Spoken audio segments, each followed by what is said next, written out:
আল্লাহকে ভয় করা নয়। আল্লাহ পাকের যত নিষেধ আছে এই নিষেধগুলো ছেড়ে দেওয়ার নাম হলো আল্লাহকে ভয় করা। যদি আমি নামাজ পড়ি, প্রমাণিত হবে না যে আমি আল্লাহকে ভয় করি।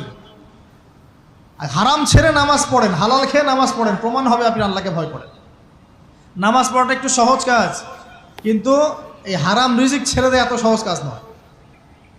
রোজা রাখা সহজ কাজ তুলনামূলক, কিন্তু সুদ ঘুষ ছেড়ে দেওয়া এত সহজ কাজ নয়।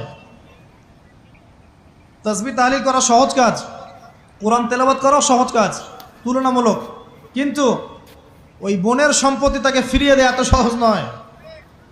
অন্য মুসলিম ভাইয়ের মান সম্মান রক্ষা করা তো সহজ নয়। পরিবারে পর্দা এবং নামাজ কায়েম করা তো সহজ নয়। এবং এই সুদ ঘুষ দুর্নীতি অন্যের সম্পদ আত্মসাৎ থেকে বের হয়ে আসা এত সহজ নয়।